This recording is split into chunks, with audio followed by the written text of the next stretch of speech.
ഇതേ സന്ദർഭം പറയുമ്പോൾ തവക്കുൽ എന്ന് പറയുമ്പോൾ അതിന്റെ കൂടെ പറഞ്ഞു പോരേണ്ട ഒരു കാര്യമുണ്ട്. അല്ലാഹു സുബ്ഹാനഹു വ തആല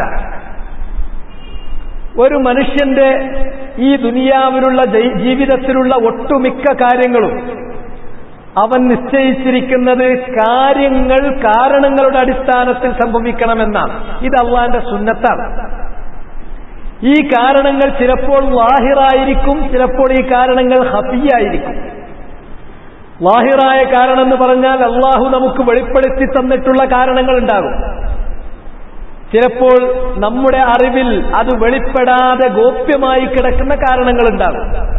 ഉദാഹരണമായി, എനിക്ക് സന്താനങ്ങൾ കിട്ടണം, സന്താന സൗഭാഗ്യം വേണം എങ്കിൽ അതിന് അല്ലാഹു ചില കാരണങ്ങൾ നിശ്ചയിച്ചിട്ടുണ്ട്. ലാഹിറായ, മഅലൂമായ, ശർഈയായ, മശ്റൂആയ ചില കാരണം. അതാണ് നിയമപ്രകാരമുള്ള വിവാഹം, എന്നിട്ട് വിവാഹത്തിന് ശേഷം ഭാര്യാഭർത്തൃ ബന്ധം എന്നുള്ളത്. ഇങ്ങനെയുള്ള എല്ലാ കാര്യങ്ങളും എത്രത്തോളം എന്ന് ചോദിച്ചാൽ പരലോകത്ത് നമുക്ക് പ്രതിഫലം ലഭിക്കുന്നത്, അതുപോലെ തന്നെ നമുക്കിവിടെ ഹിദായത്ത് ലഭിക്കുന്നത്, ഇതിനൊക്കെ അല്ലാഹു എന്ത് ചെയ്തിട്ടുണ്ട്? കാരണങ്ങളുമായി അവയെ ബന്ധിപ്പിച്ചിട്ടുണ്ട്. ആ കാരണങ്ങളുമായി ബന്ധിപ്പിച്ചിട്ട് ആ കാരണങ്ങൾ ചെയ്യുമ്പോഴാണ് അല്ലാഹു അത് നിറവേറ്റിക്കൊടുക്കുന്നത്. ഇവിടെ ഒരു ചെറിയ മറിയുണ്ട് കേട്ടോ. ആദ്യം മുതൽ ഇനി ഞാനിത് ആവർത്തിച്ചുകൊണ്ടിരിക്കും, നിങ്ങൾ മനസ്സിലാക്കിക്കോളൂ. ഓരോ കാര്യത്തിനും, നമ്മുടെ ജീവിതത്തിൽ നടക്കുന്ന ഓരോ വിഷയത്തിനും, അത് ദുന്യവിയാകട്ടെ ഉഖ്റവിയാകട്ടെ, ഭൗതികമായ ജീവിതത്തിൽ നടക്കുന്ന കാര്യമാകട്ടെ, മരണാനന്തര ജീവിതത്തിൽ നടക്കാനിരിക്കുന്ന കാര്യമാകട്ടെ, ഏതു കാര്യമാണെങ്കിലും ആ കാര്യം പുലരുന്നതിന്, അത് നമുക്ക് കിട്ടുന്നതിന് അല്ലാഹു കാരണങ്ങൾ നിശ്ചയിച്ചിട്ടുണ്ട്. ആ കാരണങ്ങൾ അല്ലാഹു നിശ്ചയിച്ചിട്ടുണ്ട് എന്ന് പറഞ്ഞാൽ ഒട്ടുമിക്ക കാര്യങ്ങളുടെയും കാരണങ്ങൾ അല്ലാഹു നമുക്ക് അറിവാക്കി തന്നിട്ടുണ്ട്. അത് അറിയുന്ന കാരണം, ലാഹിറായ പ്രത്യക്ഷമായ കാരണം. ചിലതിന്റെ കാരണങ്ങൾ അല്ലാഹു നമുക്ക് വെളിവാക്കി തന്നിട്ടുണ്ടാവില്ല. അതുകൊണ്ട് കാരണമില്ല എന്നല്ല അതിന്റെ അർത്ഥം. അതിന്റെ കാരണങ്ങൾ ഖഫിയാണ്, അത് ഗുപ്തമാണ്, ഗോപ്യമാണ് എന്നാണ് അതിന്റെ അർത്ഥം. പക്ഷെ ഈ കാരണം അത് ചെയ്താൽ കാര്യം കിട്ടുണ്ടാകോ? ഇല്ല. ഇത് ഇപ്പൊ ഞാൻ പറയുന്ന പോയിന്റ് നിങ്ങൾ മുകൾ വരെ ഇട്ട് നിങ്ങളുടെ മനസ്സിൽ വെച്ചിട്ടില്ലെങ്കിൽ തെറ്റും, വിഷയം തെറ്റും. കാരണങ്ങൾ അല്ലാഹു സുബ്ഹാനഹു വ തആല നമ്മളോട് ചെയ്യാൻ പറഞ്ഞു. ആ കാരണം നമ്മൾ ചെയ്താൽ ആ കാര്യം അല്ലാഹു നമുക്ക് നിറവേറ്റിത്തരും, അവൻ ഉദ്ദേശിക്കുന്നുവെങ്കിൽ. അവനത് ഉദ്ദേശിക്കുന്നില്ലെങ്കിൽ ആ കാരണം നമ്മൾ ചെയ്താലും ആ കാര്യം പുലരാതെ പോവുകയും ചെയ്യും. ഇതാണ് വിഷയം. ഈ കാര്യം മനസ്സിലാക്കുന്നിടത്താണ് തവക്കുലും തഖ്ദീറിന്റെയും പ്രയാസപ്പെട്ട വിഷയം ജനങ്ങൾ ബുദ്ധിമുട്ടിലേക്ക് പോകുന്നത്. അതുകൊണ്ട് തന്നെ തവക്കുൽ ചെയ്യണമെങ്കിൽ തന്നെ അല്ലാഹനെ അറിയുന്ന ഒരു വ്യക്തി അല്ലാഹു സുബ്ഹാനഹു വ തആലയെ അറിയുന്നതിന്റെ ഭാഗമാണ് ഈ പ്രപഞ്ചത്തിൽ അവൻ നിശ്ചയിച്ചിരിക്കുന്ന അസ്ബാബുകളും മുസബ്ബബാത്തുകളും അറിയാന്നുള്ളത്. അത് അല്ലാഹു സുബ്ഹാനഹു വ തആലയുടെ സുന്നത്താണ്. ഈ പ്രപഞ്ചത്തിന് അവൻ നിശ്ചയിച്ചിരിക്കുന്നതായ നടപടിക്രമമാണ്. ആ നടപടിക്രമത്തിലാണ് അവൻ കാര്യങ്ങൾ മുന്നോട്ട് കൊണ്ടുപോകുന്നത്. വലൻ തജിദ ലിസുന്നത്തില്ലാഹി തബ്ദീല. അള്ളാഹുവിന്റെ ഈ നടപടിക്രമത്തിന് നിങ്ങൾ മാറ്റങ്ങൾ പ്രതീക്ഷിക്കേണ്ടതില്ല, നിങ്ങൾക്ക് കാണുക സാധ്യമല്ല. അതുകൊണ്ട് തന്നെ അസ്ബാബുകൾ, ഓരോ കാര്യത്തിനും അല്ലാഹു നിശ്ചയിച്ചിട്ടുള്ള അസ്ബാബുകൾ ചെയ്യണം. ഇത് അല്ലാഹനെ അറിയുന്നതിന്റെ ഭാഗമാണ്. അല്ലാഹു സബബ് നിശ്ചയിച്ചിട്ടുള്ളവനാണ്, സബബുകൾ സൃഷ്ടിച്ചിട്ടുള്ളവനാണ്, സബബുകളെ മുസബ്ബബാത്തുകളുമായി ബന്ധിപ്പിച്ചിട്ടുള്ളവനാണ്, കാരണങ്ങളെ കാര്യങ്ങളുമായി ബന്ധിപ്പിച്ചിട്ടുള്ളവനാണ്, ഓരോ കാര്യത്തിനും ഓരോ കാരണത്തെ നിശ്ചയിച്ചിട്ടുള്ളവനാണ്, കാര്യത്തെയും കാരണത്തെയും പടച്ചിട്ടുള്ളവനാണ്, സൃഷ്ടിച്ചിട്ടുള്ളവനാണ്. അതുകൊണ്ട് തന്നെ അല്ലാഹുവിനെ അറിയുക എന്നതിന്റെ ഭാഗമാണ് അവന്റെ സുന്നത്തറിയുക എന്നുള്ളത്, നടപടിക്രമം അറിയുക എന്നുള്ളത്. അവന്റെ നടപടിക്രമം അറിയുന്നു, അത് നമ്മൾ മനസ്സിലാക്കുന്നുവെങ്കിൽ ദുന്യവിയാകട്ടെ ഉഖ്റവിയാകട്ടെ ഏതൊരു കാര്യത്തിനും അല്ലാഹു ഒരു കാരണത്തെ നിശ്ചയിച്ചിട്ടുണ്ട്. ആ കാരണം നമുക്കറിയുമെങ്കിൽ ആ കാരണം നമ്മൾ ചെയ്യണം, ചെയ്തിട്ടാണ് ആ കാര്യത്തെ നമ്മൾ തേടേണ്ടത്. അവിടെയും നമ്മൾ മനസ്സിലാക്കേണ്ടത്, ചിലപ്പോൾ കാരണം നമ്മൾ അനുഷ്ഠിച്ചു, അനുവർത്തിച്ചു, ചെയ്തു, അതുകൊണ്ട് മാത്രം ആ കാര്യം പുലർന്നുകൊള്ളണമെന്നില്ല. ഇവിടെയാണ് മനുഷ്യന്റെ കഴിവ്, അതുപോലെ തന്നെ മനുഷ്യ കഴിവിന്റെ രണ്ടാമത്തെ വശമായിരിക്കുന്ന തൗഫീഖിന്റെ കഴിവ്, ഇത് തമ്മിൽ വേർതിരിയുന്നത്. മനുഷ്യ കഴിവ് എന്ന് പറഞ്ഞിട്ട് പലപ്പോഴും നമ്മൾ അതിനെ സംബന്ധിച്ച് ഇരുട്ടിൽ തപ്പുന്നൊരു വിഷയമുണ്ട്. എന്താണത്? ഇന്നിവിടെ വന്ന് തഖ്ദീറിനെ സംബന്ധിച്ച് നിങ്ങളുടെ മുമ്പാകെ ആയത്തുകളും ഹദീസുകളുടെയും വെളിച്ചത്തിൽ കാര്യങ്ങൾ വിശദീകരിക്കുക എന്നത് എന്റെ കഴിവിൽപ്പെട്ടതാണ്. ആ കഴിവ് അള്ളാഹു എനിക്ക് നൽകിയതാണ്. അത് അള്ളാഹു എനിക്ക് വിട്ടു തന്നതാണ്. മുമ്പേ എനിക്ക് കുറെ സമയമായി, കുറെ ദിവസമായി, കുറെ മാസമായി അള്ളാഹ് എനിക്ക് നൽകിക്കഴിഞ്ഞിട്ടുള്ളൊരു കഴിവാണ്. ആ കഴിവിന്റെ അടിസ്ഥാനത്തിലാണ് ഞാൻ എന്ത് ചെയ്യുന്നത്? നിങ്ങളുടെ മുന്നിൽ ഇത് വിശദീകരിക്കാൻ സമയം നിശ്ചയിക്കുകയും ഇവിടെ വരികയും അതിനു വേണ്ട എല്ലാ സൗകര്യങ്ങളും ഉണ്ടാക്കി അതിന് ഉദ്യമിക്കുകയും ചെയ്യുന്നത്. ആ സബബ് ഞാൻ ചെയ്യുന്നു വിട്ടു തന്ന കഴിവ് കൊണ്ട്. ആ വിട്ടു തന്ന കഴിവ് കൊണ്ട് ഞാൻ സബബ് ചെയ്താൽ അത് പുലരോ?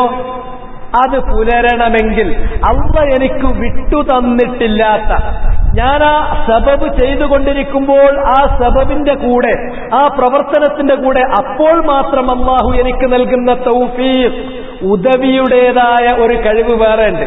അത് ഇതിലേക്ക് വന്നു ചേരുമ്പോഴാണ് വിട്ടുതന്ന കഴിവിലേക്ക്, അള്ളാഹ് വിട്ടുതന്നിട്ടില്ലാത്ത ആ പ്രവർത്തനം അല്ലെങ്കിൽ സബബ് നമ്മൾ ചെയ്യുമ്പോൾ അതിന്റെ കൂടെ വരുന്നതായ ആ ഉദവിയുടെ തൗഫീഖിന്റെ ഖുദ്റത്ത് കൂടി ചേരുമ്പോഴാണ് കാര്യം പുലരുള്ളൂ. ഇത് അള്ളാന്റെ കയ്യിലാണ്.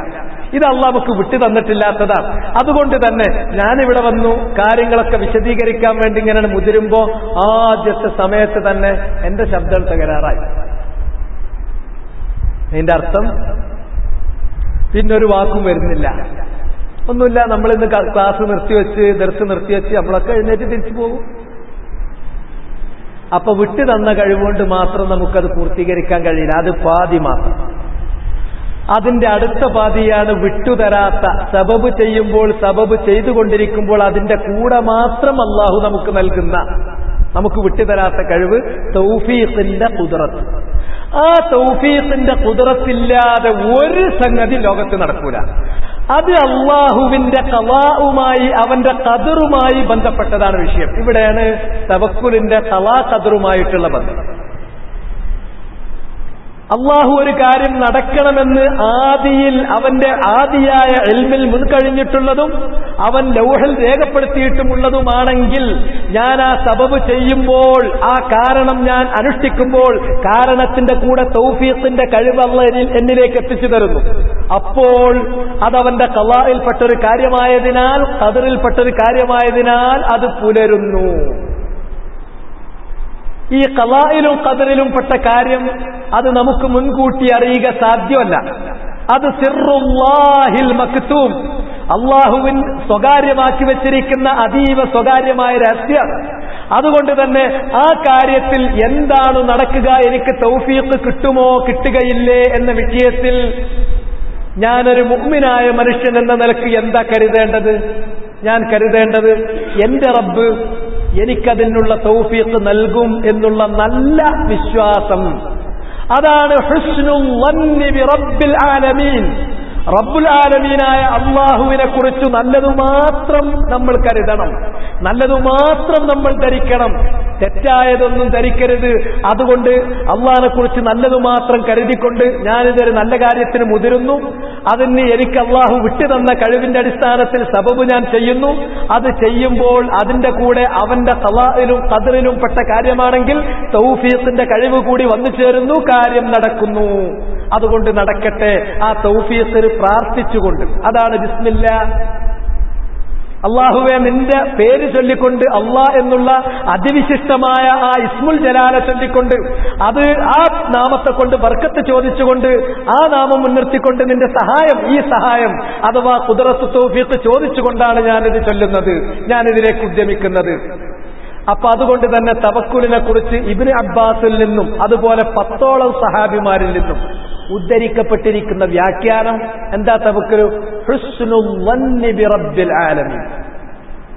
ഹുസ്നുൽ വന്നി ബി റബ്ബിൽ ആലമീൻ. ഇബ്നു അബി ദുനിയ അദ്ദേഹത്തിന്റെ തവക്കുലിൽ ഒന്നിലധികം റിവായത്തുകൾ കൊണ്ടുവന്നിട്ടുണ്ട്. ഷെയ്ഖുൽ ഇസ്ലാം ഇബ്നു തൈമിയ്യ അതുപോലെ തന്നെ ഹഖീഖത്തു തവക്കുലിലും ഈ റിവായത്തുകൾ ആസാറുകൾ ഉദ്ധരിച്ചിട്ടുണ്ട്. അപ്പൊ നമ്മൾ കരുതും, എന്താണ് തവക്കുൽ എന്ന് പറഞ്ഞാൽ? അള്ളാഹിനെ കുറിച്ച് നല്ലത് കരുതുക.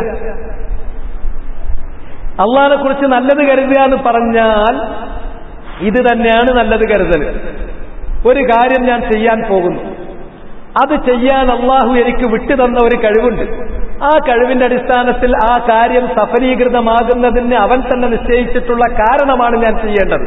അത് ഞാൻ ചെയ്യുന്നു. അതുകൊണ്ട് കാര്യം പുലരുമോ? ഇല്ല, ഞാൻ കരുതുന്നില്ല പുലരുമെന്ന്. ആ സബബ് ഞാൻ ചെയ്താലും പുലരണമെങ്കിൽ ചെയ്തുകൊണ്ടിരിക്കുമ്പോൾ തൗഫീഖിന്റെ ഒരു ഖുദ്റത്ത് കൂടി അള്ളാഹ് എനിക്ക് നൽകണം. അത് എനിക്ക് നൽകണമേ എന്നുള്ള ദുആയാണ് ലാ ഹൗല വലാ ഖുവത ഇല്ലാ ബില്ലാഹ് എന്നതിൽ. അതാണ് ബിസ്മില്ലാ എന്ന അല്ലാഹുവിന്റെ നാമം ഉച്ചരിക്കുമ്പോൾ അതിനുള്ള ദുആണ് നടത്തുന്നത്.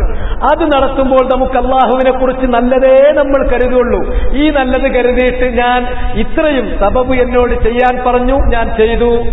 ഇനി തൗഫീഖിന്റെ ഖുദ്റത്തോ അത് അല്ലാഹുവിന്റെ ഖദാ ഖദറിൽ ഉണ്ടെങ്കിൽ അല്ലാഹു എനിക്ക് തരും, തരാതിരിക്കില്ല. അത് ഞാൻ അവനെ ബരമേൽപ്പിച്ചിരിക്കുന്നു. നല്ല വിശ്വാസത്തിൽ അല്ലാഹു ചെയ്യും എന്ന നല്ല ഹുസ്നുൽ ളന്നിൽ അവനെ ബരമേൽപ്പിക്കലാണ്. അതുകൊണ്ട് ബരമേൽപ്പിക്കൽ ഹുസ്നുൽ ളന്നി ബിറബ്ബിൽ ആലമീൻ. അല്ലാഹു സുബ്ഹാനഹു വ തആല പറഞ്ഞു, യാക്കൂബ് നബി അലൈഹിസ്സലാമിന്റെ വചനം എടുത്തുദ്ധരിക്കുകയാണ്. എവിടെയാണ് പറയുന്നത്? വഖാല യാ ബനിയ്യ ലാ തദ്ഖുലൂ മിൻ ബാബിൻ വാഹിദിൻ വദ്ഖുലൂ മിൻ അബ്വാബിൻ മുതഫർരിഖ. മക്കളെ പറഞ്ഞയക്കാണ്. എങ്ങോട്ടാണ് പറഞ്ഞയക്കുന്നത്? ഈജിപ്തിലേക്ക് റേഷൻ വാങ്ങാൻ വേണ്ടി പറഞ്ഞയക്കാണ്. 11 മക്കളുണ്ട്. ആ മക്കളെ പറഞ്ഞയക്കുമ്പോൾ പ്രത്യേകമായ ഒരു ഉപദേശം നൽകുന്നു. എന്റെ മക്കളെ, നിങ്ങൾ കൊട്ടാരത്തിലേക്ക് കയറി ചെല്ലുമ്പോൾ എല്ലാവരും കൂടി ഒരു വാതിലിലൂടെ കയറി ചെല്ലരുത്. വദ്ഖുലൂ മിൻ അബ്വാബിൻ മുതഫർരിഖ, വ്യത്യസ്ത വാതിലുകളിലൂടെയാണ് നിങ്ങൾ കൊട്ടാരത്തിനകത്ത് കയറേണ്ടത്. എന്നാൽ ഇത് അള്ളാഹു നിശ്ചയിച്ചിട്ടുള്ള, മറ്റത് ഒരു വാപ്പാന്റെ 11 മക്കള്. രാജ്യം വളരെ കടുത്ത ക്ഷാമത്തിലാണ്. സന്ദർഭം നിങ്ങളെ മനസ്സിൽ ഓർമ്മ വേണം. അപ്പോഴേ ആ വാക്കിന്റെ വില അറിയുള്ളൂ. കടുത്ത ക്ഷാമം, 7 വർഷം ഇനി കടുത്ത ക്ഷാമം വരികയാണ്. ആ ക്ഷാമകാലത്ത് എങ്ങനെയാണ് പ്രജകൾക്ക് അത്യാവശ്യം വേണ്ട റേഷൻ കൊടുത്ത് ക്രമീകരിച്ച് കൊണ്ടുപോകേണ്ടത്? അങ്ങനെ യൂസുഫ് നബി അലൈഹിസ്സലാത്തു വസ്സലാം അവിടുത്തെ ഇത്തരത്തിലുള്ള ഭക്ഷ്യവകുപ്പ് അദ്ദേഹം തന്നെ നേരിട്ട് കൈകാര്യം ചെയ്തുകൊണ്ടിരിക്കുകയാണ്. ആ സന്ദർഭത്തിൽ ഒരു വാപ്പാക്ക് 11 മക്കൾ ഒന്നിച്ചാണ് കയറി ചെല്ലുന്ന കണ്ടാൽ ആ കാഴ്ച കാണുമ്പോൾ ആർക്കും ചിലപ്പോൾ നീരസം തോന്നാം. അതല്ലെങ്കിൽ ഏതൊരു മനുഷ്യന്റെയും മനസ്സിലുള്ള പൈശാചികമായിരിക്കുന്ന അവന്റെ കൈഫിയ്യ ശൈത്വാനിയ്യ ഹബീസ, അവന്റെ ഒരു കൈഫിയ്യ ശൈത്വാനിയ്യ ഹബീസ, ഏതൊരു മനുഷ്യന്റെയും സ്വത്വത്തിൽ ഒരു പൈശാചികത ഉണ്ട്. ആ പൈശാചികതയുടെ ദുഷ്ടത്തരം ഈ മക്കളെ കാണുമ്പോൾ ആ മക്കളിലേക്ക്, ഇവരുടെ കണ്ണിൽ നിന്ന് ഈ മക്കളിലേക്ക് പ്രവഹിക്കാം. അതിനാണ് നമ്മൾ കണ്ണേറ് തട്ടുക എന്ന് പറയുന്നത്. അത് ചിലപ്പോൾ അസൂയ കൊണ്ടാകാം, ചിലപ്പോൾ കൗതുകം കൊണ്ടാകാം. അപ്പൊ അതുണ്ടോ എന്ന് ചോദിക്കും. അത് ഉണ്ട്. അൽ ഐനു ഹഖ്ഖുൻ എന്നുള്ളത് ഇമാം മുസ്ലിമിന്റെ റിവായത്താണ്. ഖുർആനിൽ തന്നെ ഐന്, കണ്ണേറ് സത്യമാണ് എന്ന് തെളിയിക്കുന്ന 2-3 ആയത്തുകൾ വേറുണ്ട്. അതിലെ ഒരു സന്ദർഭമാണ് ഈ പറയുന്നത്. അതുകൊണ്ട് തന്നെ എന്നാൽ അങ്ങനെ നിങ്ങൾ വ്യത്യസ്ത വാതിലൂടെ ആകുമ്പോൾ ഇതാരും ശ്രദ്ധിക്കുകയോ നിങ്ങളുടെ കാര്യത്തിൽ ഒരു എൾജാബ് തോന്നുകയോ അല്ലെങ്കിൽ ഒരു ഹസദ് തോന്നുകയോ ഒരു അസൂയയോ അതല്ലെങ്കിൽ ഒരു കൗതുകമോ തോന്നിയിട്ട് ഈ നോക്കുന്ന മനുഷ്യന്റെ നേച്ചറിലുള്ള ഹൃദയത്തിലുള്ള ആ കൈഫിയ്യ ശൈത്വാനിയ്യ ഹബീസ അയാളുടെ കണ്ണിലൂടെ നിങ്ങളിലേക്ക് എത്തിയിട്ട് നിങ്ങൾക്ക് അയിന് ബാധിക്കുകയോ ചെയ്യാതിരിക്കട്ടെ. അത് ചെയ്യാതിരിക്കാൻ വേണ്ടി അള്ളാഹു പറഞ്ഞിട്ടുള്ള മശ്റൂ ആയിരിക്കുന്ന കാര്യം നിങ്ങൾ ഒരുമിച്ച് കയറാതിരിക്കുക എന്നുള്ളതാണ്. അതുകൊണ്ട് ഒരുമിച്ച് നിങ്ങൾ കയറാതിരിക്കുക. എന്നാൽ ഒരുമിച്ച് കയറാതിരുന്നു എന്ന ഒരു സബബ് നിങ്ങൾ കൈക്കൊണ്ടാൽ അതുകൊണ്ട് മാത്രം ഈ ദോഷം നിങ്ങൾക്ക് തടുക്കാൻ പറ്റുമോ? തടുക്കാൻ പറ്റില്ല. അതിന് അള്ളാഹുവിന്റെ പ്രത്യേകമായ തൗഫീഖിന്റെ ഖുദ്റത്ത് കൂടി നിങ്ങൾക്ക് കിട്ടണം. അതവന്റെ ഖളാഇലും ഖദറിലും അത് നിങ്ങൾക്ക് ഉണ്ട്, സംഭവിക്കണമെന്ന് രേഖപ്പെടുത്തിയിട്ടുണ്ടെങ്കിൽ കിട്ടും. ആ ഹുസ്നുൽ ളന്നോട് കൂടിയിട്ടാണ് പറയുന്നത് വമാ ഉഗ്നി അൻകും മിനല്ലാഹി മിൻ ശൈ. എന്നാൽ അല്ലാഹു സുബ്ഹാനഹു വ തആലാന്റെ ഒരു തീരുമാനം മറിച്ചാണെങ്കിൽ നിങ്ങൾക്ക് വേണ്ടി ഒരു ഉപകാരവും ചെയ്തു തരാൻ എനിക്ക് കഴിയില്ല. നിങ്ങൾ ഓരോരുത്തരും വ്യത്യസ്ത വാതിലിലൂടെ കയറിയാലും മറിച്ചാണ് അള്ളാന്റെ ഖളാ എങ്കിൽ അത് തട്ടുക തന്നെ ചെയ്യും. ഇനിൽ ഹുക്മു ഇല്ലാ ലില്ലാഹ്. ഇവിടുത്തെ ഓരോ കാര്യവും അത് എന്ത് നടക്കണം നടക്കരുത്, എന്ത് പുലരണം പുലരരുത്, സബബ് ചെയ്താലും പുലരണോ പുലരണ്ടേ എന്നിത്യാദി എല്ലാ വിധികളും അള്ളാഹുവിൻ്റെതാണ്. അലൈഹി തവക്കൽ. അതുകൊണ്ട് എനിക്ക് ചെയ്യാനുള്ള മശ്റൂആയ സബബ് മക്കളെ ഞാൻ നിങ്ങളോട് ഉപദേശിക്കുന്നു. ലാ തദ്ഖുലൂ മിൻ ബാബിൻ വാഹിദിൻ വദ്ഖുലൂ മിൻ അബ്വാബിൻ മുതഫർരിഖ. ഇത് നിങ്ങൾ ചെയ്യണമെന്ന് ഉപദേശിക്കാനാണ്. ബാക്കി കാര്യം അല്ലാഹു കാക്കും എന്ന ഹുസ്നുള്ളനോട് കൂടി അവനിൽ ഞാൻ ബരമേൽപ്പിക്കുന്നു. വഅലൈഹി ഫൽയതവക്കലിൽ മുതവക്കിലൂൻ. കാര്യങ്ങൾ അല്ലാഹു ബരമേൽപ്പിക്കുന്ന ആളുകൾ അല്ലാഹുവിൽ ബരമേൽപ്പിക്കട്ടെ.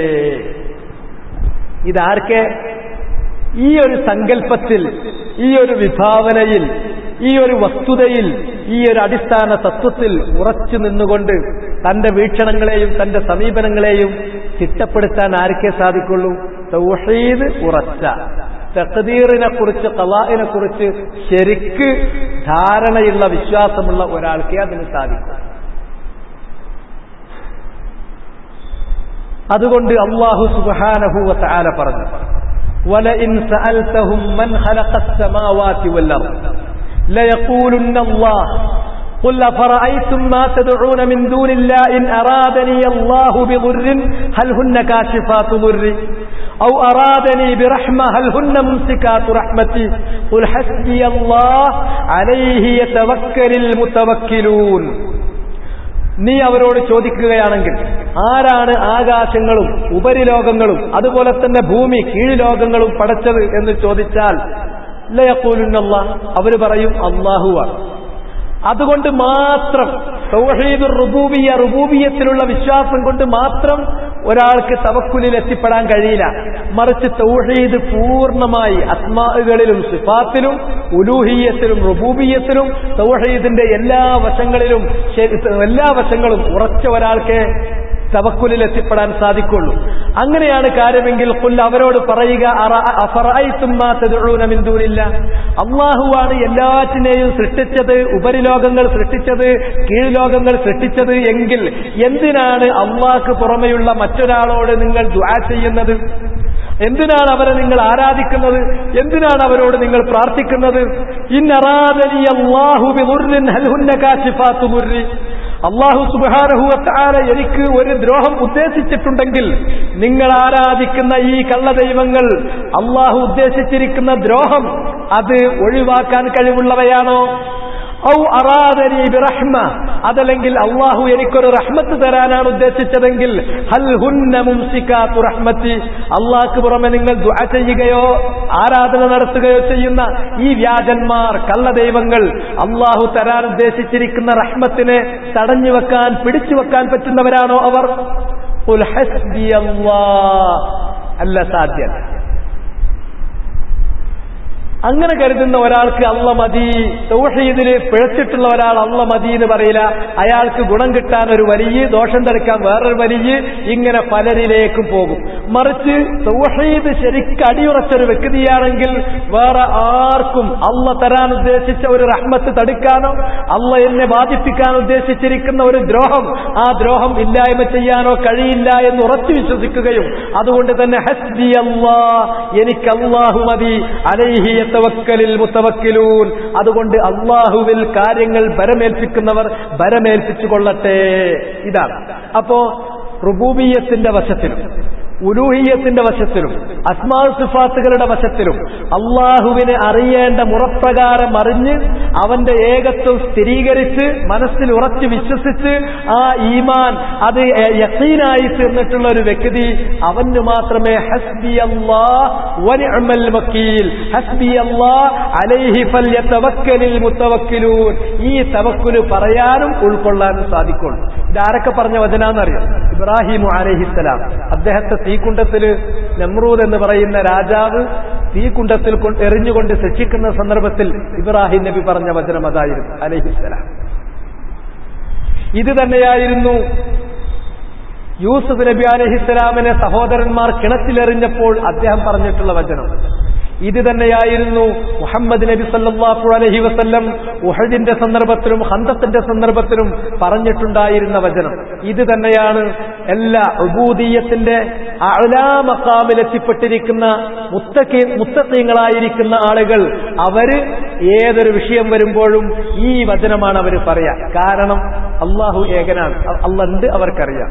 അവൻ ഏകനാണ്. അവന്റെ ദാത്തിലും അവന്റെ സിഫാത്തിലും അവന്റെ അഫ്ആലിലും അവന്റെ അസ്മാകളിലും അവന്റെ അഫ്ആലുകളിലും സിഫാത്തുകളിലും ഒക്കെ അവൻ ഏകനാണ്. അതുകൊണ്ട് അവനല്ലാതെ മറ്റാർക്കും ഒന്നും ചെയ്തു തരിക സാധ്യമല്ല. അവൻ തരാൻ വിചാരിച്ച് തടുക്കാൻ ആർക്കും സാധ്യമല്ല. അവൻ കൊടുക്കണ്ടെന്ന് വിചാരിച്ചത് വാങ്ങിക്കൊടുക്കാനും ആർക്കും സാധ്യമല്ല. അതുകൊണ്ട് നമ്മുടെ കാര്യങ്ങൾക്ക് അവൻ മതി എന്നുള്ളത് ആ അറിവിൽ നിന്ന് ഉണ്ടായിത്തീരുന്ന ഒരു ബോധ്യമാണ്. ആ ബോധ്യത്തിലാണ് തവക്കുൽ ഒരാൾ നടത്തുന്നത്.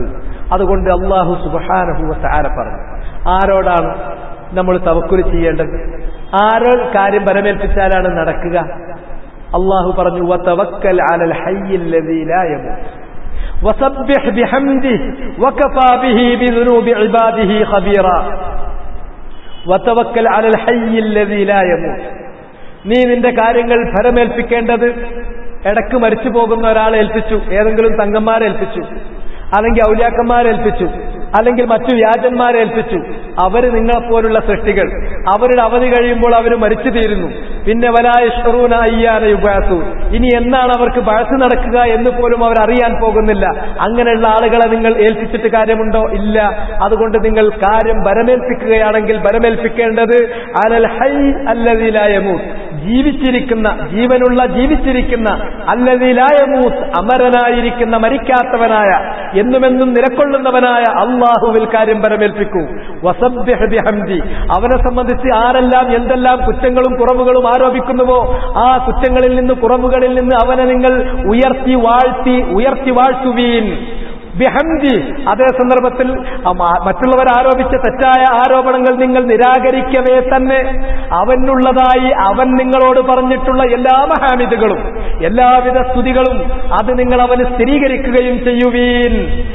വകഫാ ബിഹി ബിദുനൂബി ഇബാദിഹി ഖബീറ, അവൻ അവന്റെ അടിയാറുകളുടെ എല്ലാവിധ തെറ്റുകുറ്റങ്ങളും കൃത്യമായി അറിയുന്നവനാണ് എന്നത് പോരെ നിങ്ങൾക്ക്? അത് തന്നെ മതി. അതുകൊണ്ട് തന്നെ എല്ലാം അറിയുന്ന, നിങ്ങളുടെ എല്ലാ വികാര വിചാരങ്ങളും അറിയുന്ന, എല്ലാ പ്രവർത്തനങ്ങളും അറിയുന്ന, നിങ്ങളുടെ മേൽ ഇൽമു കൊണ്ടും ഖുദ്റത്ത് കൊണ്ടും നിങ്ങളെ ചൂഴ്ന്നു നിൽക്കുന്ന അല്ലാഹു സുബ്ഹാനഹു വ തആല ഹയ്യായിട്ടുള്ളവൻ, അല്ലദീ ലാ യമൂത്, അമരനായിട്ടുള്ളവൻ, അങ്ങനെയുള്ള അല്ലാഹുവിനാണ് നിങ്ങൾ കാര്യങ്ങൾ പരമേൽപ്പിക്കേണ്ടത്. ഇതാണ് നമുക്ക് കാണാൻ സാധിക്കുന്നത്.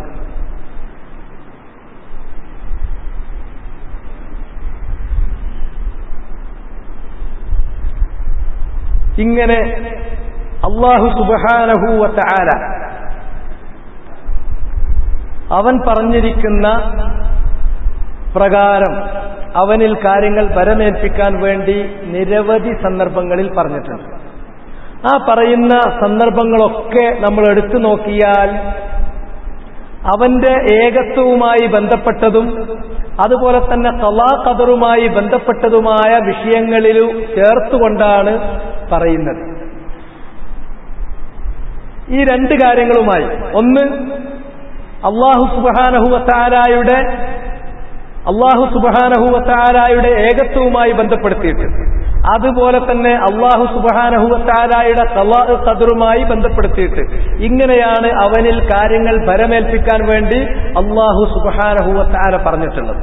അതിനുള്ള നിരവധി തെളിവുകൾ ഖുർആനിൽ നമുക്ക് കാണാൻ സാധിക്കും, ഹദീസിൽ നമുക്ക് കാണാൻ സാധിക്കും. അത് ആ ആയത്തുകളിലൂടെ ഹദീസുകളിലൂടെ നമുക്ക് ചെറിയ നിരക്കൊന്ന് കടന്നു പോകാം. അത് പോകുമ്പോഴാണ് നമുക്ക് മനസ്സിലാകുക എന്തുകൊണ്ട് അല്ലാഹു സുബ്ഹാനഹു വ തആലയിൽ അടിയുറച്ച വിശ്വാസമുള്ള ഒരാൾക്ക് തവക്കുലിൽ എത്തിപ്പെടാൻ സാധിക്കുന്നു, അല്ലാഹുവിൽ ശരിയായ വിശ്വാസമില്ലാത്ത ഒരാൾക്ക് എന്തുകൊണ്ട് അതിന് സാധിക്കുന്നില്ല എന്നുള്ളത് അപ്പോൾ നമുക്ക് മനസ്സിലാക്കാൻ സാധിക്കും.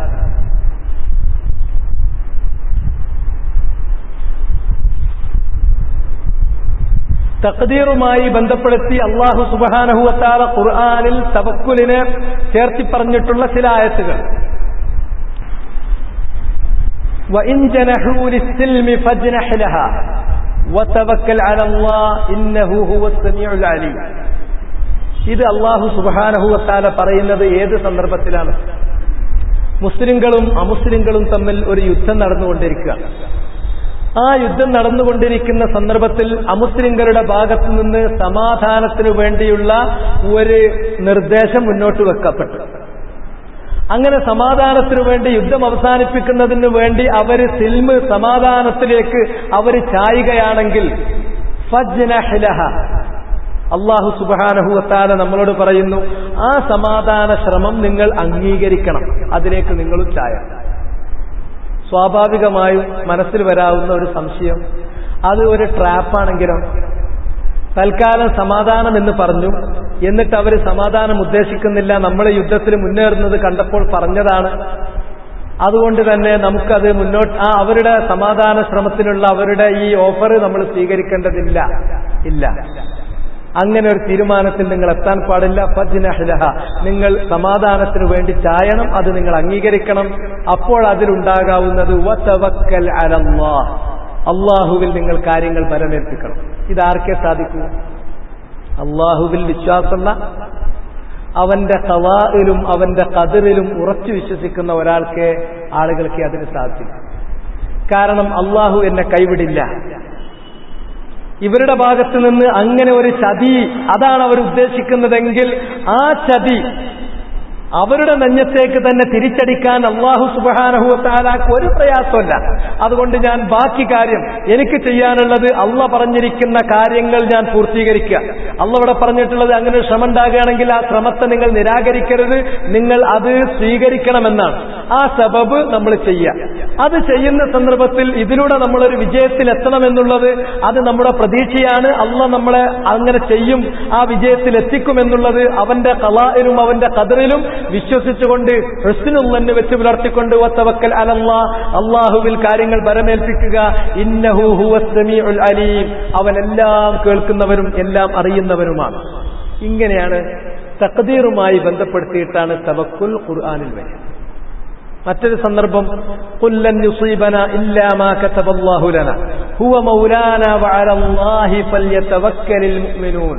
ഖുൽ, പറയൂ നബിയേ, ലൻ യുസീബനാ, ഞങ്ങളെ ബാധിക്കാൻ പോകുന്നില്ല, ഇല്ലാ മാ കതബല്ലാഹു ലനാ, അല്ലാഹു ഞങ്ങൾക്ക് രേഖപ്പെടുത്തി വെച്ചിരിക്കുന്ന കാര്യമല്ലാതെ മറ്റൊന്നും ഞങ്ങളെ ബാധിക്കാൻ പോകുന്നില്ല. ഹുവ മൗലാന, അവനാണ് ഞങ്ങളുടെ രക്ഷാധികാരി. വഅലല്ലാഹി ഫൽയതവക്കലിൽ മുഅ്മിനൂൻ, അതുകൊണ്ട് തന്നെ മുഅ്മിനുകൾ ആ രക്ഷാധികാരിയായ അല്ലാഹുവിൽ കാര്യങ്ങൾ പരമേൽപ്പിക്കട്ടെ. ഇവിടെ നിങ്ങൾ ശ്രദ്ധിച്ചു നോക്കൂ, അല്ലാഹു സുബ്ഹാനഹു വ തആല പറഞ്ഞിട്ടുള്ളത്, നിങ്ങൾക്ക് ഈ ഖദറിൽ വിശ്വാസം ഉണ്ടെങ്കിൽ അവിടെ തവക്കുൽ സാധിക്കുള്ളൂ, അവിടെ തവക്കുൽ അർത്ഥപൂർണമായ തവക്കുലാകുള്ളൂ. അല്ലെങ്കിൽ നമ്മൾ അള്ളാഹുവിൽ പരമേൽപ്പിച്ചു എന്ന് പറയും, യഥാർത്ഥത്തിൽ നമ്മുടെ മനസ്സ് അസ്വസ്ഥായിരിക്കും. അപ്പൊ അള്ളാഹുവിൽ പരമേൽപ്പിച്ചു കഴിഞ്ഞാൽ പരമേൽപ്പിച്ചത് തന്നെ, പിന്നെ നമ്മൾ അസ്വസ്ഥാവാനില്ല. എന്താണോ അള്ളാഹ് എനിക്ക് മുൻകൂട്ടി രേഖപ്പെടുത്തിയിട്ടുള്ളത് ആ കാര്യം ഇങ്ങനെയോ അല്ലെങ്കിൽ മറ്റൊരു വിധേനയോ അതിവിടെ പുലരുക തന്നെ ചെയ്യും, എനിക്ക് തടുക്കാൻ കഴിയില്ലല്ലോ. അപ്പൊ പിന്നെ എന്നെ സംബന്ധിച്ച് എന്താണ് സംഗതമായിരിക്കുന്ന കാര്യം, പ്രസക്തമായിരിക്കുന്ന കാര്യം? അള്ളാഹു പറഞ്ഞിരിക്കുന്ന മശ്റൂആയ സബബുകൾ ചെയ്യുക, അത് ചെയ്തതിന് ശേഷം അവനെക്കുറിച്ച് ഹുസ്നുൽ വെച്ച് പുലർത്തുക, എന്നിട്ട് അവൻ എനിക്ക് നന്മ വരുത്തട്ടെ എന്ന ഹുസ്നുൽ കൂടി അവനിൽ എല്ലാ കാര്യവും വരമേൽപ്പിച്ച് എനിക്കുള്ളത് ഞാൻ തീർത്തു, ഇനി ഞാൻ എന്റെ റബ്ബിനെ ഏൽപ്പിച്ചിരിക്കുന്നു. എന്നോട് പറഞ്ഞ കാര്യം ആ അസ്ബാബുകൾ ഞാൻ ചെയ്തു, റബ്ബ് അവൻ തീരുമാനിച്ചതെന്തോ അതേ പുലരുകയുള്ളൂ, അതുകൊണ്ട് എനിക്ക് ഖൈറായി ഭവിക്കട്ടെ, ഞാൻ എന്റെ എല്ലാ കാര്യങ്ങളും അവനേൽപ്പിച്ചിരിക്കുന്നു, ഇത് പറയാനേ നമുക്ക് നിർവാഹമുള്ളൂ. ഇങ്ങനെ ചെയ്യുന്ന ഒരാളെ സംബന്ധിച്ചിടത്തോളം എന്താണ് അയാൾക്ക് ജീവിതത്തിൽ പ്രയാസം ഉണ്ടാകുക? ഇവിടെയാണ് മനുഷ്യ ജീവിതത്തെ നമ്മൾ വിലയിരുത്തേണ്ടത് എന്ന് പറഞ്ഞാൽ, ഒരു ഉദാഹരണമായിട്ട് എടുത്തു നോക്കും. ഒരു യുദ്ധം നയിക്കുന്ന ഒരു സൈന്യാധിപൻ, അതല്ലെങ്കിൽ ഒരു കലങ്ങിമറിഞ്ഞ അന്തരീക്ഷത്തിൽ പ്രക്ഷുബ്ധമായ ഒരു നാട് ഭരിക്കുന്ന ഒരു ഭരണാധികാരി, അതല്ലെങ്കിൽ കടലിലൂടെ കപ്പൽ ഓടിച്ചുകൊണ്ടിരിക്കുമ്പോൾ കടൽ ക്ഷോഭിച്ച് ആ കടൽക്ഷോഭത്തിൽ അകപ്പെട്ട് ഉഴലുന്ന ഒരു കപ്പലിന്റെ കപ്പിത്താൻ, അതുമല്ലെങ്കിൽ എവിടെയെങ്കിലും അന്തരീക്ഷത്തിലൂടെ വിമാനം പറപ്പിച്ചുകൊണ്ടിരിക്കുന്ന സന്ദർഭത്തിൽ സാധാരണ ആകാശ ചുഴികളുണ്ടാകും, ആ ചുഴികളിൽ പെട്ട് നിയന്ത്രണം നഷ്ടപ്പെടാൻ തുടങ്ങുന്ന ഒരു വിമാനത്തിലെ വൈമാനികൻ, അതല്ലെങ്കിൽ ഒരു വലിയ ഫാക്ടറിയുടെ ഉടമ, ആ ഫാക്ടറിയിലുള്ള തൊഴിലാളികളെ നിയന്ത്രിച്ച് തൊഴിലാളി പ്രശ്നവുമായിട്ട് കുഴഞ്ഞു കിടക്കുന്ന ഒരാൾ, ഇങ്ങനെയുള്ള ആളുകൾ എങ്ങനെ ജീവിക്കുക? നിങ്ങളൊന്ന് ആലോചിച്ച് നോക്കുക. അവർ ഒരു നിമിഷ നേരത്തെ പ്രയാസം കൊണ്ട് ചിലപ്പോൾ വേണമെങ്കിൽ ഒന്നുകിൽ ഈമാനില്ലാത്തൊരു വ്യക്തിയാണെങ്കിൽ ജീവിതം അവർ സ്വയം ഒടുക്കും, ആത്മഹത്യ. അതിനുള്ള ഒരുപാട് ഉദാഹരണങ്ങൾ നമുക്ക് കാണാം. ഇനി അവർ സ്വയം ഒടുക്കിയിട്ടില്ലെങ്കിൽ തന്നെ അവരുടെ മനസ്സിനെ അവർക്ക് നിയന്ത്രിക്കാൻ പറ്റാതെ അവരുടെ മനസ്സ് പൊട്ടിത്തെറിച്ച് അവരേതെങ്കിലും കാർഡിയാക് അറസ്റ്റോ മറ്റെന്തോ സംഭവിച്ചിട്ട് അവര് മരിച്ചു പോകും. അതല്ലെങ്കിൽ അവരുടെ ബാലൻസ് തന്നെ നഷ്ടപ്പെടും. എന്നാൽ ഇങ്ങനത്തെ പ്രക്ഷുബ്ധമായ ഒരുപാട് ജീവിത സംഘർഷങ്ങളുടെ മധ്യത്തിലൂടെ കടന്നു പോകേണ്ട ഒരു മനുഷ്യൻ മുഅ്മിനാണെങ്കിൽ അയാളെ സംബന്ധിച്ചിടത്തോളം പുറത്ത് നല്ല ചൂടാണെങ്കിലും അകത്ത് അയാളുടെ അകം നല്ല തണുപ്പായിരിക്കും. ചുറ്റുപാടും വളരെ സംഘർഷഭരിതമാണെങ്കിലും അയാളുടെ മനസ്സ് വളരെ ശാന്തഗംഭീരമായിരിക്കും. അയാൾക്കൊന്നുമില്ല. അയാൾ എന്താ ചെയ്യുന്നത്? അയാൾ എല്ലാ കാര്യങ്ങളും എന്റെ കയ്യിലാണോ? അല്ല. എന്നെ സംബന്ധിച്ച് എന്താ ചെയ്യേണ്ടത്? എനിക്കിവിടെ ഇന്ന കാര്യം നടന്നു കിട്ടണം. ആ കാര്യം നടന്നു കിട്ടാൻ അല്ലാഹു സുബ്ഹാനഹു വ തആല നിശ്ചയിച്ച സൃഷ്ടിച്ചു വെച്ച കാരണം ഏതാണോ ആ കാരണം ഞാൻ ചെയ്യണം. അത് ഞാൻ വളരെ ഭംഗിയായി തന്നെ ചെയ്യണം. അതിനെ സംബന്ധിച്ച് റസൂലുള്ളാഹിന്റെ നിർദ്ദേശമുണ്ട്. അല്ലാഹു സുബ്ഹാനഹു വ തആല അവന്റെ അടിമ ഒരു കാര്യം ചെയ്യുമ്പോൾ അല്ലാഹു ഇഷ്ടപ്പെടുന്നത് അയ്യുത്ഖിനഹു, ആ കാര്യം എങ്ങനെയെങ്കിലും തട്ടിപ്പടച്ചം ചെയ്ത് വിട്ടാ പോരാ, മറിച്ച് വളരെ ഇത്ഖാനോടുകൂടി ഭദ്രമായി പ്രൊഫഷണലായി ആ കാര്യം ചെയ്യുന്നതാണ്. ആ കാര്യം അത് ചെയ്തു തീർക്കാവുന്നതിൽ ഏറ്റവും ഭംഗിയായി ഏറ്റവും നല്ല രൂപത്തിൽ ചെയ്യുന്നതാണ് അള്ളാഹ് ഇഷ്ടപ്പെടുന്നത്. അത് അള്ളാഹ് അവന്റെ അടിയാറുകളിൽ നിന്ന് ഇഷ്ടപ്പെടുന്ന ഒരു കാര്യം അതാണ്. അതുകൊണ്ട് ഏറ്റവും പരിപൂർണമായി എന്നാൽ കഴിയുന്ന എനിക്കള്ള നൽകിയ കഴിവിൽ പൂർണ്ണ രൂപത്തിൽ ഞാൻ ചെയ്തു. ഞാൻ ചെയ്തത് കൊണ്ട് മാത്രം കാര്യം നേടോ? ഇല്ല. ആ കാര്യം പൂർത്തീകരിക്കണമെങ്കിൽ എന്ത് വേണം? ആ കാര്യം പൂർത്തീകരിക്കണമെങ്കിൽ അള്ളാന്റെ തൗഫീഖ് കൂടി അതിന്റെ കൂടെ വരണം. അള്ളാന്റെ തൗഫീഖ് എനിക്ക് കിട്ടുകയോ കിട്ടാതിരിക്കുകയോ ചെയ്യുന്നതിന്റെ അടിസ്ഥാനം എന്താണ്? അതിന്റെ അടിസ്ഥാനം അള്ളാഹുവിന്റെ ആദിയായ ഇൽമിൽ മുൻകഴിഞ്ഞു പോയതും ലൗഹിൽ അവൻ രേഖപ്പെടുത്തിയതുമായ തഖ്ദീറാണ്, ഖദാ ഖദറാണ്. ഖദാ ഖദറിൽ ഈ കാര്യം നടക്കണമെന്നാണ് ആദിയിൽ അള്ളാഹ് രേഖപ്പെടുത്തി വെച്ച് ആദിയിൽ അള്ളാന്റെ ഇൽമിൽ മുൻകഴിഞ്ഞു പോയിട്ടുള്ളതും ലൗഹിൽ രേഖപ്പെടുത്തിയിട്ടുമുള്ളത് എങ്കിൽ അത് തൗഫീഖ് വരും. അപ്പൊ അത് നടക്കും. അൽഹംദുലില്ലാ, ഖൈർ തന്നെ. അതല്ല, അതെനിക്ക് വേണ്ട എന്നാണ് അള്ളാഹ് രേഖപ്പെടുത്തി വെച്ചിട്ടുള്ളതെങ്കിലോ ഞാൻ സബബ് ചെയ്താലും അള്ളാന്റെ തൗഫീഖ് വരില്ല, ആ കാര്യം നടക്കില്ല. അതിന് ഞാൻ പരിഭവപ്പെടേണ്ടതുണ്ടോ? പരിഭവപ്പെടേണ്ടതില്ല. എന്നെ സംബന്ധിച്ചിടത്തോളം അതായിരിക്കും ഖൈർ. അസാൻ തുഹിബ്ബു ശൈഅൻ ഫഹുവ ശർറുൻ ലക്കും. ചിലപ്പോൾ ജീവിതത്തിന്റെ ചുറ്റുപാടുകളിൽ വെച്ചുകൊണ്ട് നിങ്ങൾ കാര്യങ്ങൾ വിലയിരുത്തുമ്പോൾ നിങ്ങൾക്ക് ഖൈറാണ് എന്ന് നിങ്ങൾ കരുതും. അത് ആത്യന്തിക പരിഗണനയിൽ നിങ്ങൾക്ക് ഖൈറായിരിക്കില്ല, നിങ്ങൾക്ക് ശർറായിരിക്കും. ചില കാര്യങ്ങൾ നിങ്ങളുടെ ജീവിതത്തിന്റെ പ്രത്യേകമായ അന്തരീക്ഷത്തിൽ വെച്ചുകൊണ്ട് നിങ്ങൾ വിലയിരുത്തുമ്പോൾ അത് ശർറ് എന്ന് നിങ്ങൾ വിലയിരുത്തും. പക്ഷെ അത് ശർറായിരിക്കില്ല. ആത്യന്തികമായി അത് നിങ്ങൾക്ക് ഖൈറായി ഭവിക്കാനുള്ള കാര്യമാണ്. അതുകൊണ്ട് അല്ലാഹ് എന്താണോ വിധിച്ചത് ആ വിധിച്ചത് ഞാൻ ഇഷ്ടപ്പെട്ടാലും ഇഷ്ടപ്പെട്ടില്ലെങ്കിലും പുലരും. ആ വിധിക്ക് അള്ളാന്റെ അടിമ എന്നർത്ഥത്തിൽ, അടിയാൻ എന്നർത്ഥത്തിൽ പൂർണ്ണമായി കീഴ്പ്പെടാൻ ഞാൻ ബാധ്യസ്ഥനാണ്. ഞാൻ കീഴ്പ്പെടുന്നു. എനിക്ക് ചെയ്യാനുള്ളത് ചെയ്തു. ഇനി അള്ളാന്റെ തൗഫീഖ് വരും. അത് ഖദാ ഖദറിലുണ്ടെങ്കിൽ, അള്ളാന്റെ ഖദായിൽ അതെനിക്ക് വിധിച്ചിട്ടില്ലെങ്കിൽ വരൂല്ല.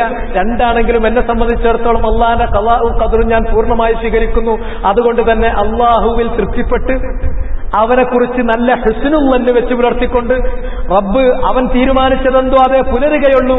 അതുകൊണ്ട് എനിക്ക് ഖൈറായി ഭവിക്കട്ടെ, ഞാൻ എന്റെ എല്ലാ കാര്യങ്ങളും അവരെ ഏൽപ്പിച്ചിരിക്കുന്നു, ഇത് പറയാനേ നമുക്ക് നിർവാഹമുള്ളൂ. ഇതാണ് ഒരു മനുഷ്യൻ ചെയ്യേണ്ടത്.